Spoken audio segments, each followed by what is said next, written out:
I'm Benjamin Waserman, and I was born in Berlin on the 21st of June, 1929. I grew up in Berlin. I went to school there, and my father, Abraham Waserman, and my mother, Alice Waserman. My father had a little tailoring business, and in the early 30s, he always dreamed of coming to America, and he worked for that, and so did my mother. And we lived there until in 1939 the war with Poland broke out, and even though he tried very hard to get out of Germany, we couldn't. In 1939, my brother John, he was then named Jonah, was born, and this complicated the matter of getting out of Germany too. My father was born in Warsaw, Poland, and my mother was born in Teplitz-Schönau in Czechoslovakia. And my father was stateless. He entered Germany illegally from Poland, and lost his Polish citizenship because of that. Never was considered a German, and never considered himself a German, and he was declared stateless. This required him to report periodically, and the Germans kept pretty good track of him. When the war with Poland broke out in 1939, he was first arrested and then let go because he was not really Polish. But shortly thereafter, he was arrested again. What was he arrested for? Well, he was arrested because he was a Jew. They started rounding up Jewish people as far back as 1936. And in 1939, really, the program of rounding up the Jews accelerated. And it really started with Kristallnacht, which really gave the Germans a free hand to go after any property that was Jewish. And in that process, my father lost his business. And we had to move from our place and move to a little apartment. And he tried very hard to get out of Germany. He contacted some of his friends to smuggle us into Switzerland. We tried to get into Spain at that time. That was kind of a haven for Spain and Portugal, because a lot of Jews left through those channels, but we just couldn't get out. I was very young then. I don't really remember all the reasons why we couldn't get out, but we just couldn't get the papers together. And of course, after he was arrested the second time, which was in 1941, it didn't take my mother. It just took all the men. And I was very young. My brother was just a baby at the time. But they always took all the men first, and then later on they took the rest of the families. The name Kristallnacht was really something that, it was a label really that we didn't know at that time. We didn't call it Kristallnacht when it happened.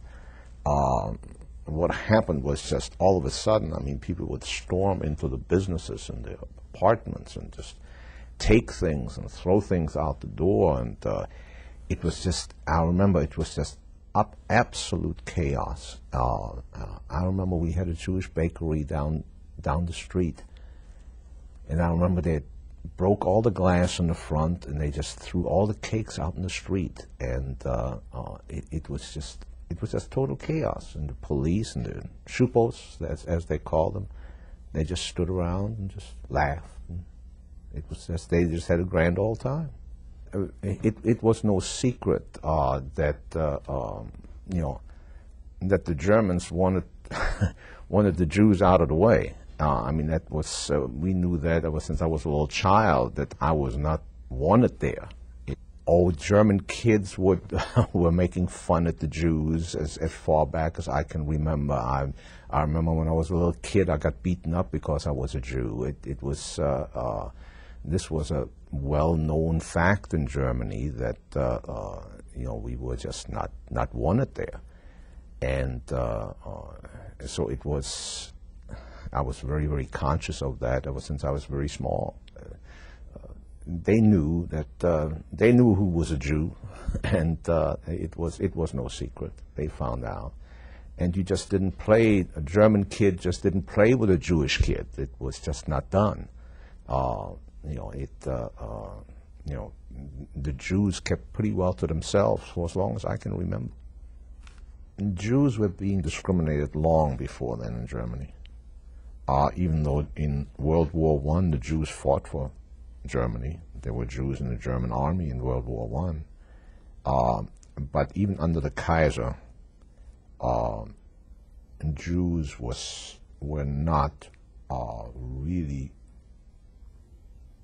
part. They were never really considered Germans, even though many of the Jews in Germany, I know some of my parents' friends considered themselves German. They were Germans, and they considered Germany their fatherland. And but yet the German authorities never looked at it that way, because the Jews were never really part of Germany. Of course, when Hitler came to power, that really the Jews became a target.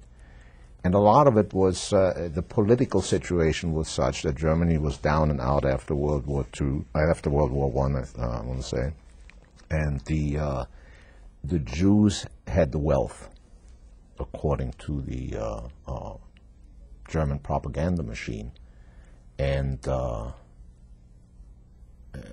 I remember posters in Germany depicting Jews as the money grabbers and the people that were responsible for the economic conditions of Germany. So the Jews were blamed. They were the scapegoat in Germany. And this was a very, the German propaganda machine made it very obvious that they wanted to destroy the Jews.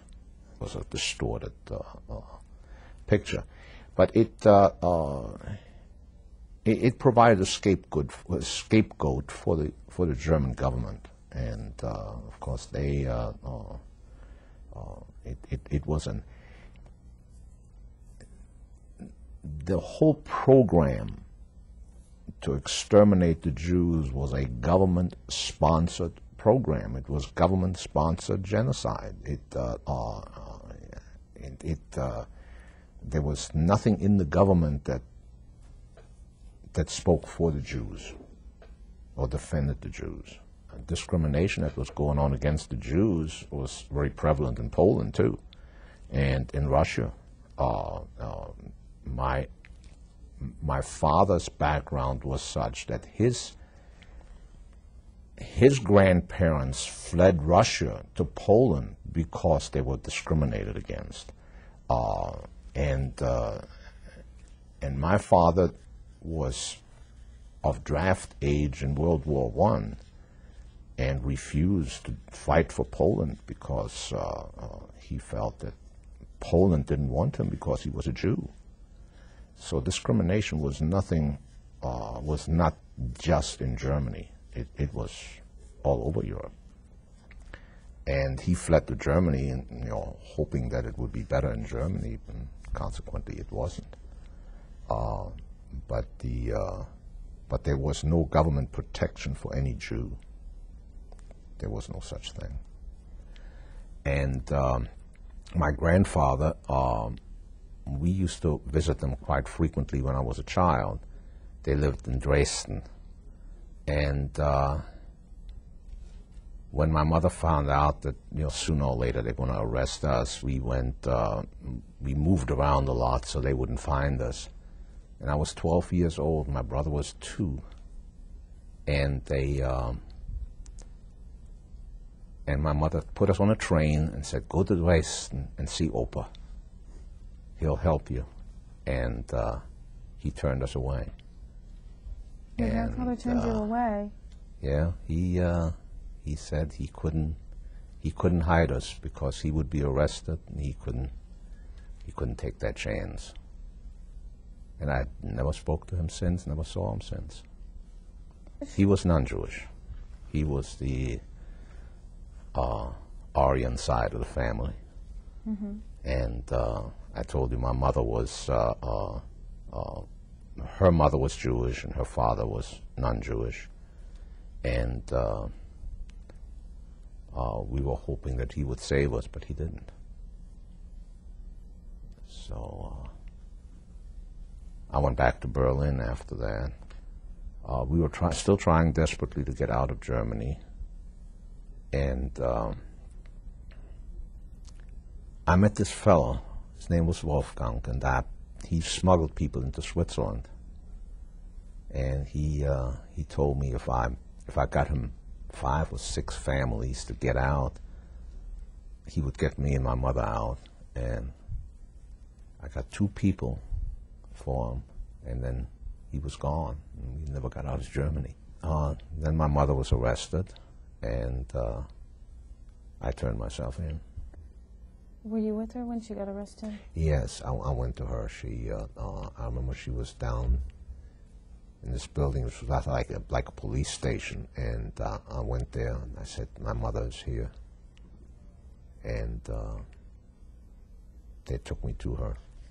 And then a few days later, they put us on a train and sent us to Theresienstadt. What happened when you got there? Well, I remember them processing us, and I remember I was very frightened because they put me with a whole bunch of men that I didn't know, and they put me up in barracks, and they took my mother and my brother elsewhere. And that was a very frightful experience because there were so many men there, and they put me in this barracks with, I remember the beds, there were 3 or 4 beds stacked on top of each other. They were made out of wood,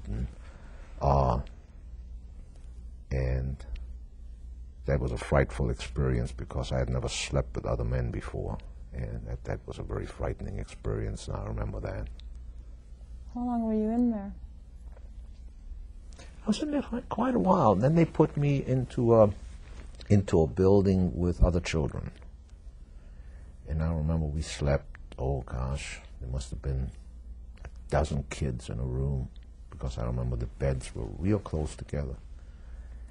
And we were in there. And I got to see my mother. And how many days later? It was quite a few days later before I saw her again. Did you ever worry that you weren't going to see her again? Oh, yes. I was very worried about that. But this is a time period that I really remember. It's very sketchy, and I remember very little detail during that time, because I remember that we were there for almost 3 years, and I remember being very ill. I remember having a lot of sores, and I always felt ill, and I always felt hungry. That's the main thing that I remember. I remember I had scarlet fever, and I remember there was an infirmary that I went to.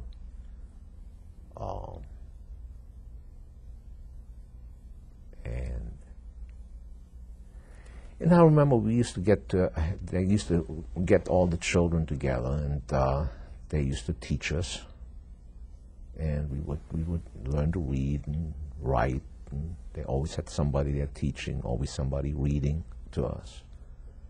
And I don't know where they got the books, but they always seemed to be able to get books. So, and then there was a time period, and I didn't find out about that until much later, that the Red Cross came to visit us. And they rounded up a whole bunch of kids, but I wasn't one of them. I remember how left out I felt. And then I found out after they had rounded up all those kids for the benefit of the Red Cross, they sent them all off to Auschwitz. Mm. And but I always stayed there. And I remember I was supposed to go to Auschwitz twice. And I remember my mother begging to keep me there. How did she beg? I remember she went up to one of the SS officers, and we saw very few of the SS officers because so many of the guards were Czech army guards. They had the Czechoslovakian army and police. They called them gendarmes, and they were guarding the camp. They were made up the majority of the guards.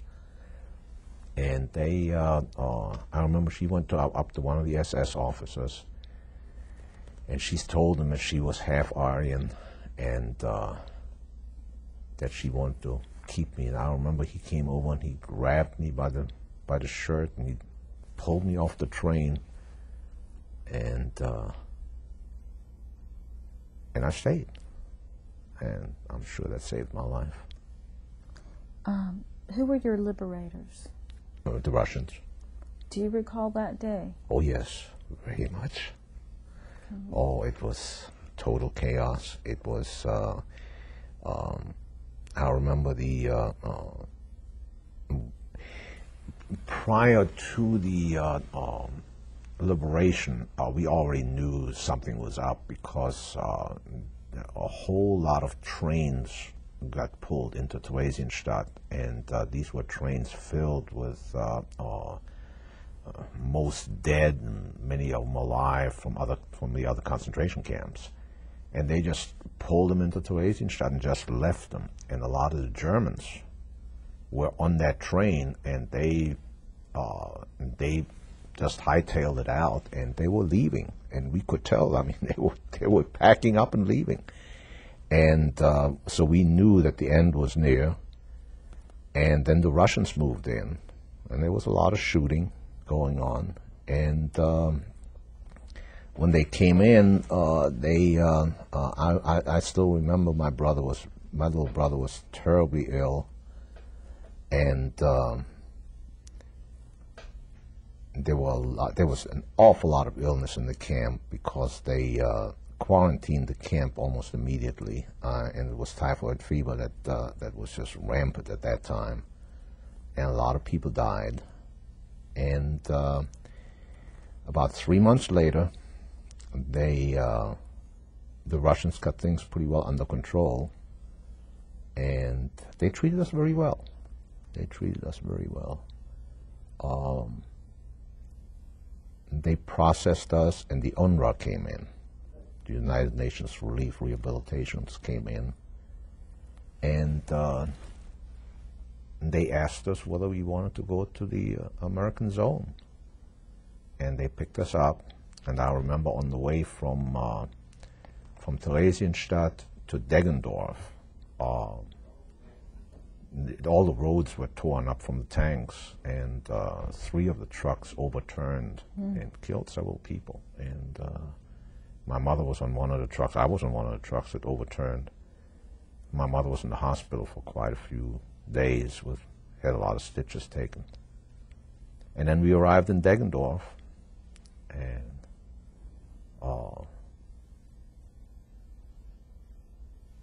there we went. They set up a school for all the kids. And I remember I went to school and was sponsored by the United Nations. It was a very good school.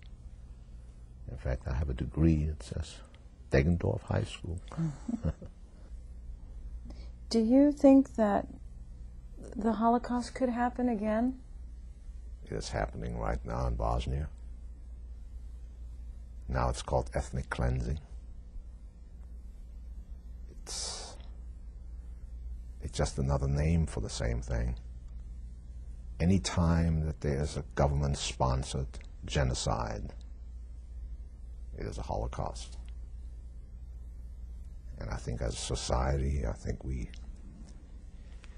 need to do everything possible to prevent that. I don't think it will ever happen in this country, but very unfortunate. There are very many people that don't believe that the Holocaust ever happened, and it was real. And fortunately, there are enough witnesses today that are proof that it happened.